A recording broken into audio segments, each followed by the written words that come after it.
Bonjour à tous, très chers amis de l'Évangile.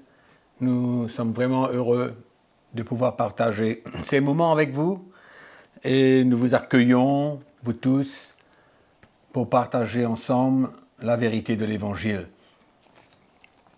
Nous sommes dans un temps où vraiment nous avons besoin de prendre au sérieux le ministère. Et dans cette session de Leaders Live, je vais vous parler du sérieux du ministère. Le sérieux du ministère. Comment nous avons besoin de prendre l'appel de Dieu au sérieux, de comprendre notre responsabilité, de comprendre le prix qu'on a besoin de payer et de savoir quelles sont nos responsabilités envers le peuple de Dieu.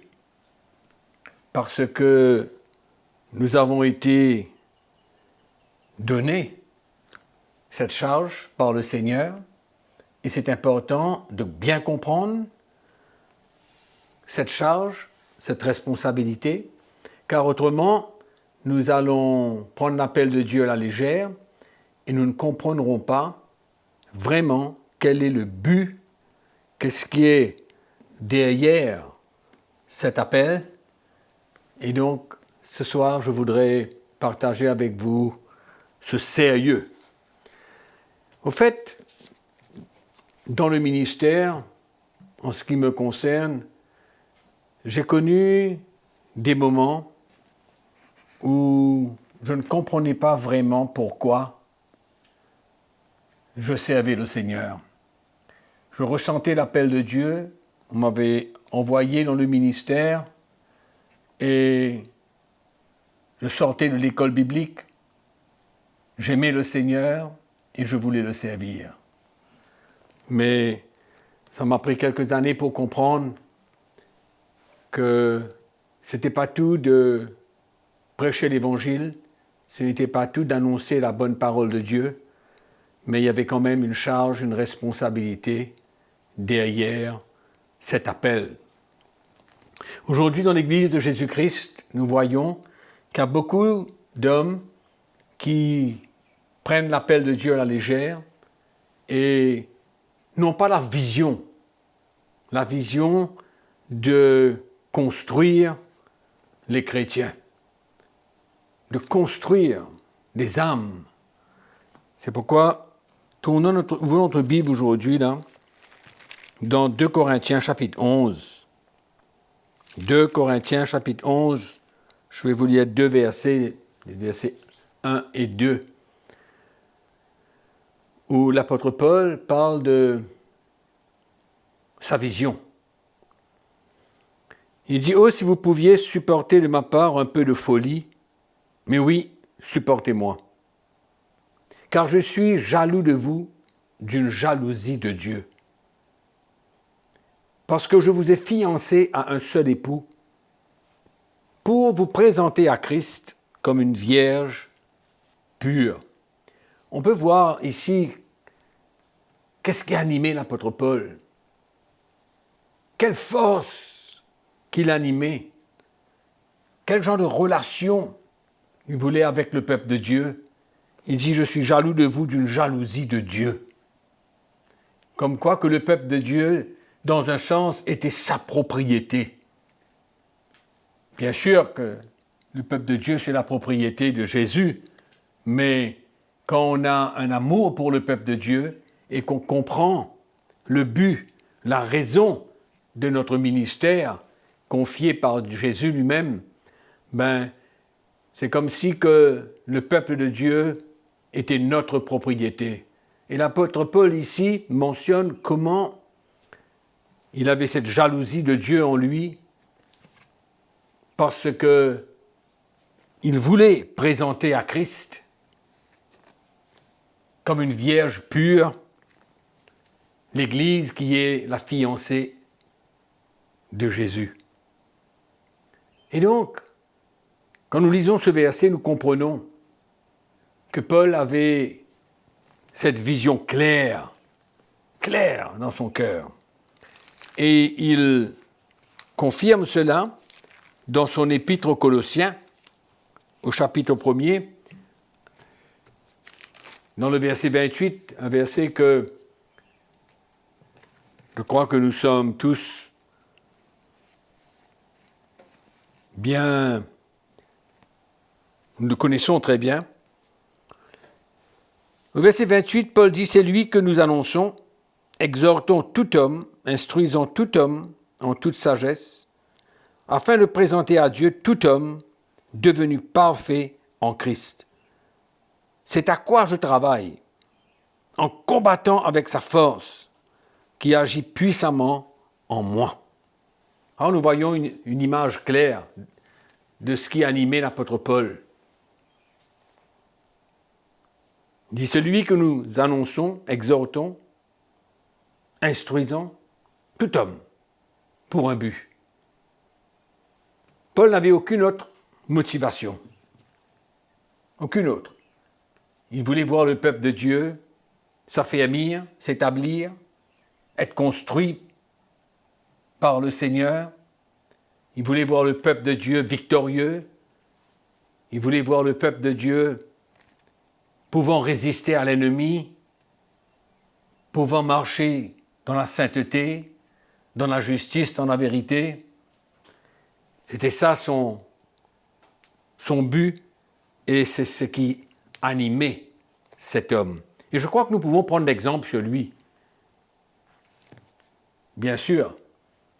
Et avoir dans notre cœur, nous tous, cette envie, ce désir, cette passion de voir le peuple de Dieu être construit, de construire les chrétiens, afin qu'ils soient forts, qu'ils puissent être établis, pouvant faire face dans le mauvais jour aux persécutions, pouvant accepter les différentes épreuves de la vie, comprenant clairement le plan de Dieu pour leur vie. C'est pourquoi l'apôtre Paul prêchait, enseignait, instruisait, exhortait tout homme, afin de présenter tout homme parfait en Christ. Dans l'Épître aux Galates au chapitre 4, Épître aux Galates chapitre 4, nous lisons, et nous voyons encore une fois aussi ici, dans ce texte, à partir du verset 16, nous voyons un homme qui était brisé de voir l'état des Galates qui avait d'une manière ou d'une autre délaissé la liberté, la grâce, pour se tourner vers les œuvres de la loi. Et bien sûr que cela l'avait éloigné des Galates, et son désir était de les ramener dans la vérité de l'Évangile. Et il dit au verset 16, « Suis-je devenu votre ennemi en vous disant la vérité ?» Il pose une question. « Suis-je devenu votre ennemi en vous disant la vérité ?» Paul était anxieux. Il dit, « Le zèle qu'ils ont pour vous n'est pas pur, mais ils veulent vous détacher de nous afin que vous soyez zélés pour eux. » Paul voyait que les Galates étaient en train de s'éloigner de son cœur et s'attacher à d'autres serviteurs de Dieu qui voulaient que les Galates soient zélés pour eux. En d'autres mots, il n'était pas intéressé dans la vie de ce peuple, de ces chrétiens. Il voulait que ces chrétiens soient zélés pour eux, mais Paul avait un autre cœur. Son cœur était que les chrétiens soient bien spirituellement. Et il continue et dit, « Il est beau d'avoir du zèle pour ce qui est bien, et en tout temps. Et non pas seulement quand je suis présent parmi vous. » Et là, au verset 19, il déclare, il dit, « Mes enfants, pour qui j'éprouve de nouveau les douleurs de l'enfantement, jusqu'à ce que Christ soit formé en vous. Je voudrais être maintenant auprès de vous et changer de langage, car je suis dans l'inquiétude à votre sujet. » Il était inquiet, il était anxieux de voir que les Galates allaient s'éloigner de la vérité de l'Évangile. Et bien sûr, qu'en s'éloignant de la vérité de l'Évangile, il n'y aurait plus eu de protection pour ces Galates. Et Paul était triste, mais en même temps, nous voyons dans ce livre des Galates comment l'apôtre Paul est non seulement triste et anxieux, mais il n'est pas content. Et nous voyons ici que l'apôtre Paul était prêt. Et c'est ça qui est important. Quand on veut construire les chrétiens, il faut leur parler la vérité. Paul dit, « Suis-je devenu votre ennemi en vous disant la vérité ?» Quand on aime le peuple de Dieu et qu'on veut construire les chrétiens, il faut leur parler de la vérité. Pas seulement ce qu'ils veulent entendre. Non, mais demeurer dans la vérité de l'Évangile. Et c'est ça que ces faux apôtres annonçaient, un autre Évangile. Mais Paul, dans sa détermination de voir les chrétiens être bien, il n'allait pas compromettre la vérité. Il n'allait pas leur parler d'un Évangile qui allait, allons dire, les plaire, leur plaire. Mais Paul était déterminé. Qu'importe ce qui arriverait, il allait parler de l'Évangile, de la vérité de l'Évangile. Et c'est ça qui est important si on veut construire les chrétiens. Il faut parler la vérité. Il faut avoir ce désir, cette ambition de voir les chrétiens être construits en sachant que la construction se fait en portant la vérité. Car c'est la vérité qui rend libre, c'est la vérité qui confronte, c'est la vérité qui encourage, qui libère, et non pas des paroles flatteuses. Mais non, au contraire. Donc Paul était bien conscient de cela. Dans 2 Corinthiens, chapitre 13, verset 9, on voit encore une fois l'apôtre Paul dire, verset 9, « Nous nous réjouissons lorsque nous sommes faibles, tandis que vous êtes forts. Et ce que nous demandons dans nos prières, c'est votre perfectionnement. » C'est ça. C'était ça qui animait le cœur de l'apôtre Paul. Il avait la jalousie de Dieu. Il était déterminé à parler la vérité dans le livre des Galates. Et ici, nous voyons que ce qu'il voulait, c'était le perfectionnement des saints. Qu'importe qu'il dit dedans, ici. Même que nous sommes faibles et que vous êtes forts, c'est pas grave pour nous. Ce que nous cherchons de vous, c'est votre perfectionnement. C'est que vous soyez affermis dans l'Évangile et que vous croissez et que vous permettez cette construction dans votre vie. Donc le serviteur de Dieu, le pasteur, le prédicateur de l'Évangile, il doit avoir cette passion, cette vision d'une Église forte, des chrétiens affermis, construits. Et c'est ça qui doit nous animer, mes frères. Rien d'autre. Rien d'autre. Et je sais qu'en Afrique, par exemple, il y en a beaucoup d'églises, beaucoup de gens qui se nomment pasteurs et ils n'ont pas cette ambition, cette passion de voir les chrétiens grandir, de construire la vie des chrétiens, de œuvrer avec le Seigneur. Mais pour eux, ils prêchaient l'Évangile, mais il y avait quelque part un gain. Ils cherchaient quelque part un intérêt, ils cherchaient un gain. Et c'est ça qu'il nous faut éviter à tout prix. À tout prix. De chercher un intérêt, un gain quelconque dans le ministère, dans l'appel de Dieu. Ça, c'est quelque chose à éviter vraiment, car l'appel de Dieu, c'est sérieux. Très sérieux. La deuxième chose que je crois que nous avons besoin de considérer en tant que pasteur et serviteur de Dieu, c'est de maintenir l'ordre dans l'Église. L'ordre. C'est-à-dire la discipline. Plus que jamais aujourd'hui, nous, les serviteurs de Dieu, avons besoin de maintenir l'ordre et la discipline dans l'Église. Pourquoi? Parce que nous vivons dans un temps où depuis quelques décennies, il y a un laisser-aller dans l'Église. Grâce à des messages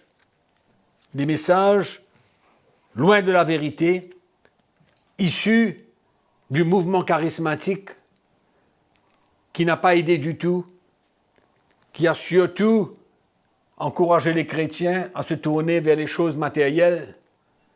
C'est pourquoi aujourd'hui, et finalement, on accepte tout dans l'Église. Mais nous, en tant que serviteurs de Dieu, nous sommes appelés à maintenir l'ordre et la discipline. Du reste, Jésus en parle dans l'Évangile de Matthieu au chapitre 18, quand il parle que dans l'Église, s'il y a quelqu'un qui a péché, il y a une discipline à appliquer. Et si il n'écoute pas l'Église, mais qu'il soit considéré comme un païen et un publicain. Donc c'est clair que nous avons besoin de maintenir la discipline dans l'Église et de maintenir l'ordre dans l'Église. On ne peut pas laisser les choses aller sans considérer que le Seigneur ne permet pas, comme dit l'apôtre Paul dans 2 Corinthiens chapitre 5, ne permet pas que le levain demeure dans l'Église. Le levain, c'est une représentation du péché. C'est-à-dire que quand il y a le péché qui persiste et que certains chrétiens ne veulent pas se débarrasser de leur péché, ils continuent à vivre dans le péché et on ne peut pas juste croiser les bras et les permettre de continuer dans ce style de vie. Et c'est ça qui est important dans l'Église aujourd'hui et qui manque de discipline. Et dans beaucoup d'églises, on ne parle plus de repentance, on ne parle plus du péché, on parle que de bénédiction, on parle que de bonnes choses, mais en même temps, il y a une permission, une liberté, une acceptation du péché dans l'Église et on ne réalise pas que cela détruit l'œuvre du Saint-Esprit au sein de l'Église de Jésus-Christ. Ou on ne réalise pas, ou on ne veut pas appliquer et maintenir l'ordre et la discipline par peur, parce qu'on craint des réactions. On craint des réactions. Je me rappelle toujours de cette mission que j'ai faite dans un pays d'Afrique. Et après avoir prêché l'Évangile, et je me suis permis de m'adresser au pasteur de l'Église pour lui dire que dans votre groupe de louanges et d'adoration, malheureusement, je ressens qu'il y a le péché. Il m'a dit, oui, c'est vrai, mais on ne peut rien faire parce que si on adresse le problème, il y aura la division dans l'Église. Donc, est-ce qu'on peut voir le compromis là? On n'arrive pas à établir, maintenir l'ordre et la discipline dans l'Église et on permet à ces choses d'exister parce qu'on a peur des réactions. Non, un serviteur de Dieu doit prêcher la vérité, doit pouvoir maintenir la discipline et l'ordre, doit pouvoir exposer ce qui a besoin d'être exposé, afin de permettre au Seigneur de laver, de purifier, et que le peuple de Dieu soit de plus en plus sanctifié et construit. Donc c'est ce désir de discipline, de maintenir l'ordre dans l'Église est très important. Et j'ai mentionné tout à l'heure, dans 1 Corinthiens chapitre 5, comment l'apôtre Paul parle du levain qui fait lever toute la pâte. Donc c'est clair qu'on ne peut pas continuer à permettre à ce que le péché demeure dans l'Église. Et aujourd'hui, dans beaucoup d'églises, que j'ai la grâce de pouvoir visiter dans mes missions en Afrique, c'est connu que beaucoup de chrétiens ont plusieurs femmes, par exemple, d'autres vivent dans l'adultère, tout cela c'est connu, c'est clair, il y a de l'immoralité qui existe entre un jeune frère et une jeune sœur, c'est comme si que tout cela c'est normal, c'est permis, mais L'ordre et la discipline doivent exister au sein de l'Église. Et c'est important pour nous, pasteurs et serviteurs de Dieu, de comprendre cela, d'accepter cela. Dans 1 Timothée chapitre 5,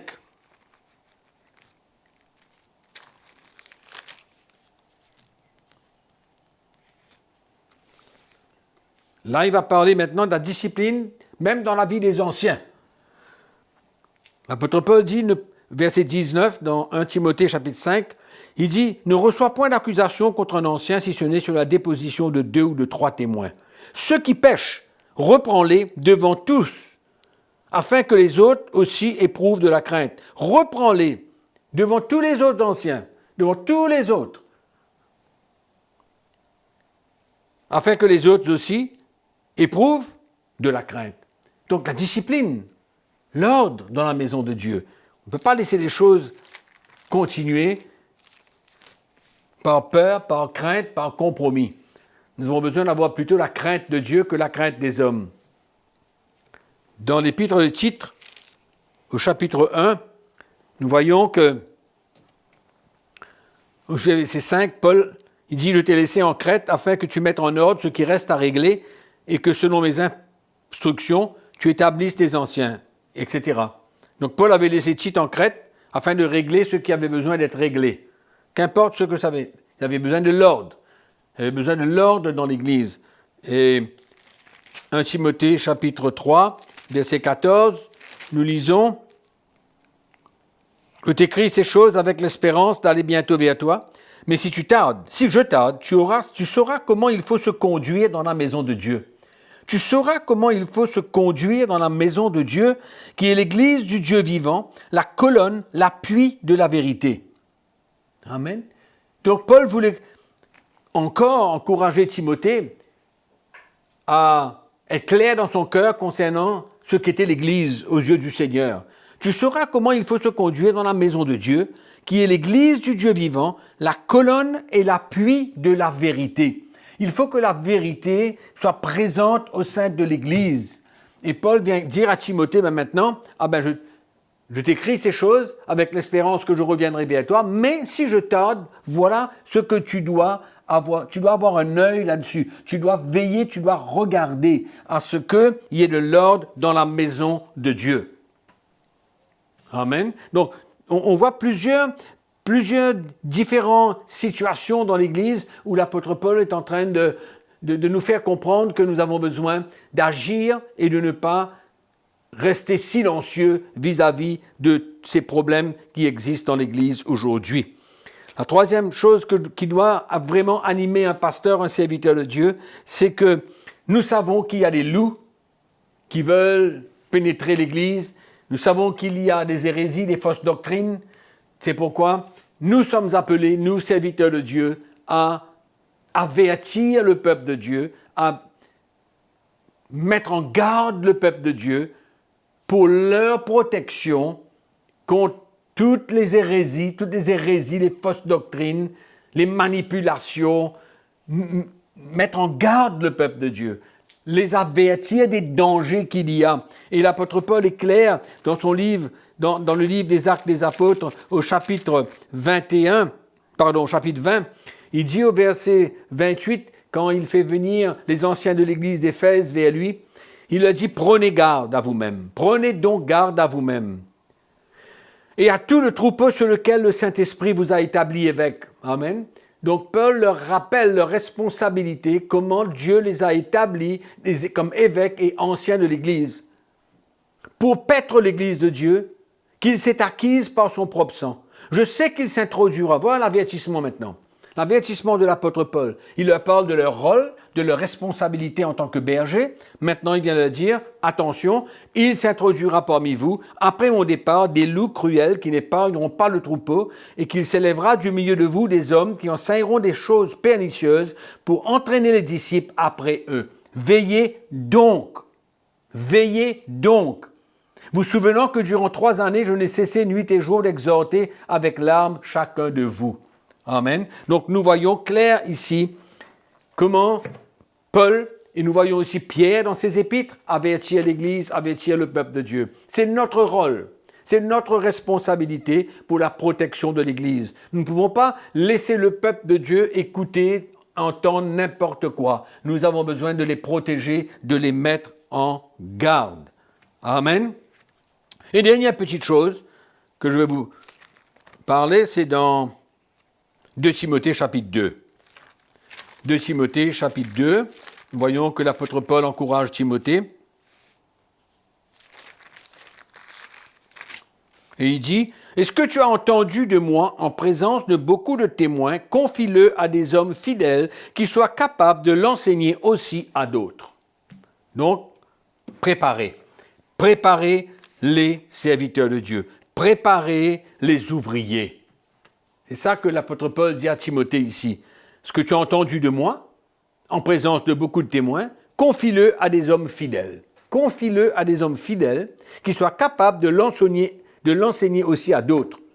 Donc, on voit ici encore l'apôtre Paul qui nous encourage, nous les serviteurs de Dieu, à préparer les ministères, préparer les serviteurs de Dieu pour prendre la relève, pour continuer l'œuvre de Dieu ou pour ajouter à l'œuvre de Dieu, car quand l'œuvre de Dieu grandit, nous avons besoin des ouvriers. Amen. Et Timothée était quelqu'un d'influent au sein de l'Église, et voilà que Paul l'encourage pour lui dire, tu as besoin de préparer des serviteurs de Dieu. Amen.